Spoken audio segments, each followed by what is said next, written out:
Odessa region under fire in the earlier of August 14. In Telegram, there were some reports, shots of a powerful arrival in the Odessa region.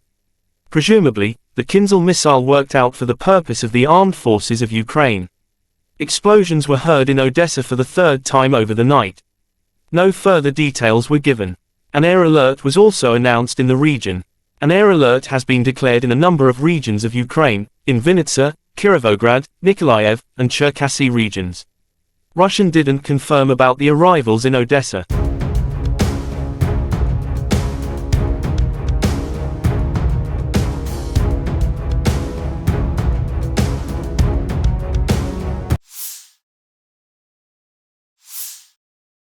The armed forces of the Russian Federation continue the special military operation in the last 24 hours.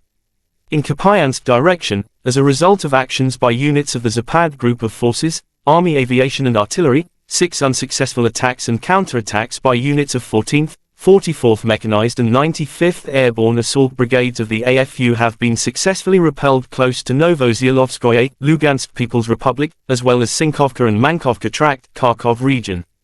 The enemy losses were up to 60 Ukrainian servicemen, 4 armored fighting vehicles, 2 motor vehicles, and 1 US-manufactured TPQ-36 counter-battery radar station, said Igor Konozenkov, the Russian Federation Defense Ministry spokesman.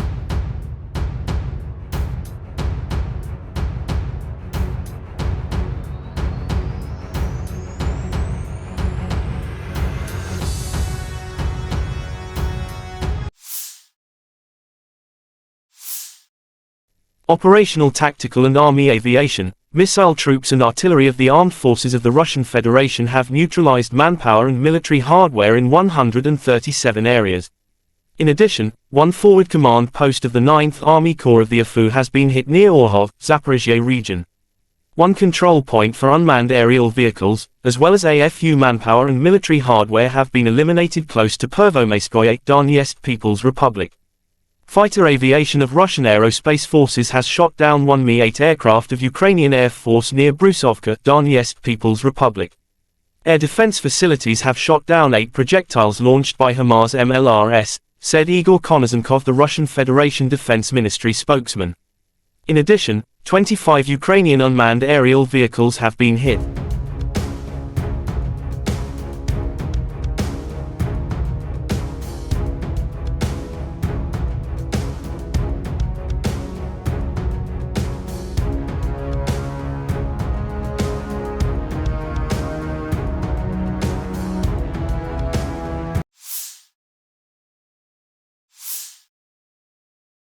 Battle for Kleshchiivka, the armed forces of Ukraine were under fire. Tankers and the 3rd Motorized Rifle Battalion of the 85th Brigade are working. At the forefront is the world's best tank T-90M, Kyiv, followed by 2 infantry fighting vehicles with troops. They flew in so suddenly and harshly that the artillery of the armed forces of Ukraine woke up just before the departure of our equipment, and then they missed, wrote video caption.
The defeat of the column of the armed forces of Ukraine in harvest on the Vremevsky ledge. Ukrainian army rushed in a column to the center of the village in an attempt to set a flag on one of the administrative buildings and were defeated by Russia troops. Video was published August 13. The most difficult situation remains on the Vremevsky ledge at the junction of the DPR and Zaporizhzhia, where the fighters of the Vostok Battalion of the Russian armed forces hold the defense.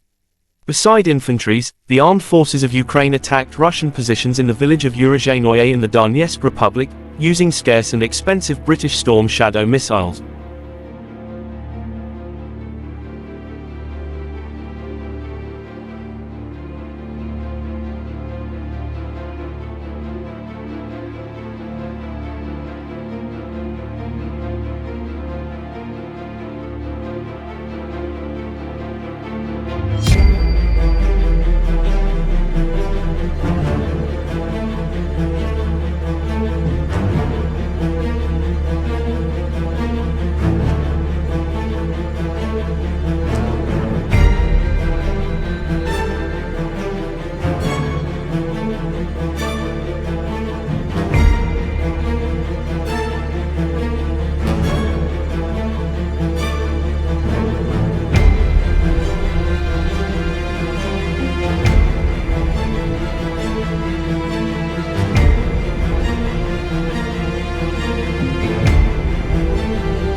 The armed forces of Ukraine shows footage of annihilating enemy equipment in Klishchiivka, Bakhmut direction. The 45th OABA works. We destroy Russian tanks. Glory to the heroes, said Colonel General Alexander Sursky, the commander of Ukraine ground forces, in his Telegram app. The key battles in eastern Ukraine are now taking place in the Bakhmut sector, in particular, outside the settlements of Klishchiivka, Andriivka and Kupyansk.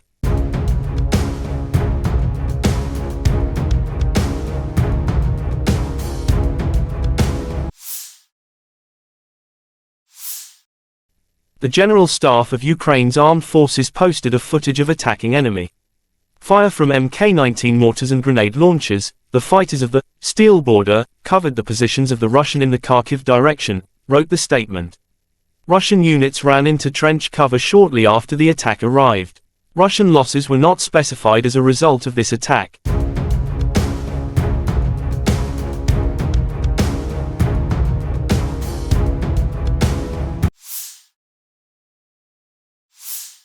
The armed forces of Ukraine continue to conduct an offensive operation in the Melitopol and Berdyansk directions, had partial success in the Robotyny area of the Zaporizhzhia region, are entrenched at the reached boundaries, and carry out counter-battery countermeasures.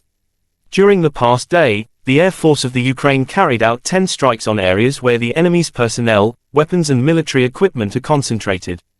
During the day, units of missile forces and artillery hit one anti-aircraft missile complex, one ammunition warehouse, one electronic warfare station and 3 artillery pieces at the enemy's firing position.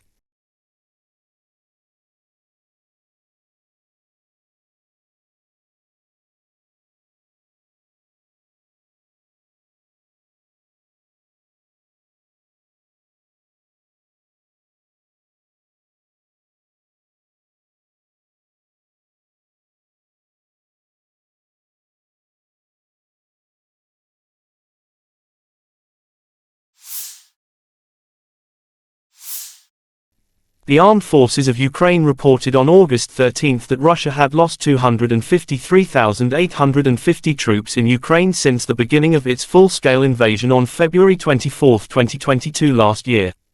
This number includes 560 casualties Russian forces suffered in the last 24 hours.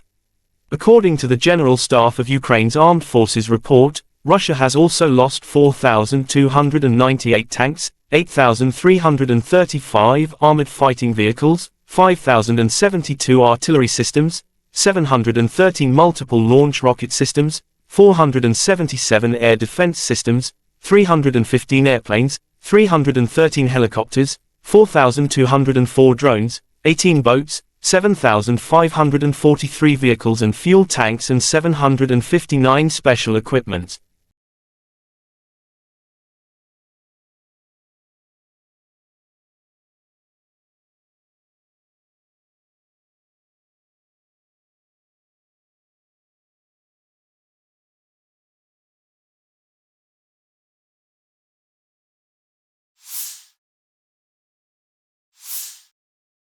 Lieutenant General Igor Konashenkov of the Russian Federation Defense Ministry spokesman August 13 said, in total the armed forces of Ukraine have been losing 458 airplanes, 246 helicopters, 5,708 unmanned aerial vehicles, 429 air defense missile systems, 11,274 tanks and other armored fighting vehicles. Also 1,144 fighting vehicles equipped with MLRS, 5,862 field artillery cannons and mortars, as well as 12,207 special military motor vehicles have been destroyed during the special military operation.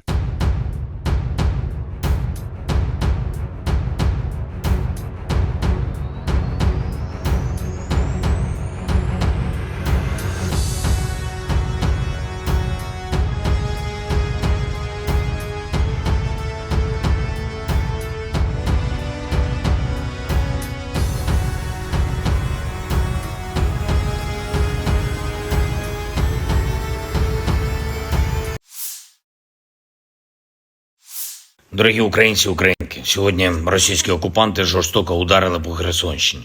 Є загиблі, є поранені. 4 ранку обстріляли село Велетенське, загорівся будинок, поранений хлопець, у нього важкі опіки, зараз в реанімації. 9 ранку удар окупантів по селу Широка Балка із артилерії. 5 загиблих, серед них немовля, дівчинка. 22 дні їй було. Її брата, йому було лише 12 років, встигли доставити в лікарню. На жаль, не змогли врятувати, він помер від отриманих поранень. важких поранень. Мати дітей, її звали Олеся, їй було лише 39 років. Загинула. Мої співчуття. Приблизно в той же час було обстріляно село Станіслав, 2 людини поранені, 2 убито. Чоловіки 71 рік, 57 років. Загалом лише від початку цієї доби і до 6 вечора вже 17 повідомлень про обстріли лише в Херсонській області. А ще Миколаївщина, Запоріжжя, Донбас, Харківщина, прикордоння з Росією, в районах Північного Сходу. Всюди наші воїни відповідають окупантам на терор. Жодного дня не буває такого, щоб російське зло не отримувало нашої цілком справедливої відповіді. Кожен знищений окупант, всі одиниці спаленої російської техніки, вогонь замість їхніх штабів та складів, дуже красномовне задимлення на Кримському мосту і не тільки. Все це свідчення, що ми жодного злочину Росії не залишимо без відповіді. І кожен наш воїн, який дає Україні результат на передовій, на всій протяжності фронту, від Харківщини до Херсонщини, кожен наш воїн має змогу повернути Україні справедливість. Кожен, хто допомагає нашим воїнам. Зараз можуть бути лише 2 особисті лінії поведінки: або б'єшся заради України, або допомагаєш битись, допомагаєш рятувати життя. Сьогодні є за що подякувати 95-й окремій бригаді ДШВ за стійкість та результат в боях на Куп'янському напрямку. Молодці воїни, потужно. 1-й батальйон 67-ї окремої механізованої бригади, теж Куп'янський напрямок, героїчні, сміливі дії. Дякую. Десантники нашої славетної 79-ки на Мар'їнському напрямку. Дякую, воїни. Мелітопольський та Бердянський напрямок. Дякую кожному воїну, який дає Україні необхідний результат. Бахмутський напрямок. Молодці хлопці. Щоразу, коли є за що подякувати нашим воїнам, Україна стає ближче до справедливості, ближче до перемоги, а російські вбивці на нашій землі ближче до знищення. І лише так можемо створити умови, щоб вся Україна знов стала вільною та безпечною. Російські терористи повинні відчувати одне – їх буде знищено. Ще одне. За кожним повідомленням про обстріли та про поранення наших людей, історії героїзму наших українських лікарів, медичних сестричок, які працюють у прифронтових районах. Я дякую всім нашим медичним працівникам, працівницям, які попри все рятують життя. Відзначу сьогодні тих, хто найбільше проявив себе в допомозі нашим людям на Херсонщині. Лікарі Василь Чистяков, Наталія Кинів, Артур Рахімов, Іван Ососкало – це бригада лікарів Херсонської обласної клінічної лікарні. Медсестри Ірина Титаренко, Олена Бондар, Лариса Шмиголь, медики з бригади екстренки, які допомагали пораненим в селах Станіслав, Комишани та Широка Балка, Наталія Пупенко, Ілона Шила, Вікторія Ганджа, Марина Шрамкова, Світлана Столярова, екстренка Херсону, лікар з медицини невідкладних станів Павло Дзюба, фельдшер Віталій Бірюков, обидва відряджені на Херсонщину з міста Суми для підсилення роботи. Фельдшери Наталія Адріянова та Віталій Рудаков. Херсон, міська лікарня, лікарі-хірурги Сергій Бондарук, Сергій Тонконцов та Віктор Яковенко. Дякую вам кожному і кожній та усім вашим колегам за кожне врятоване життя. Український народ надзвичайно сміливий та хоробрий. Ми знаємо, що свобода безцінна і вміємо її захищати. Вміємо захищати життя. І маємо пам'ятати, що кожен день повинен давати результат у захисті України. Жодного бездарно проведеного дня. На фронті, в прифронтових районах, всюди, в тилу та від кожного, це дуже важливо, від кожного дипломатичного представництва України. Зброя для наших воїнів, підтримка для нашої держави, юридична відповідальність для російських терористів. Україна обов'язково переможе, але це буде наш спільний результат усіх, хто воює і працює заради України. Слава Україні!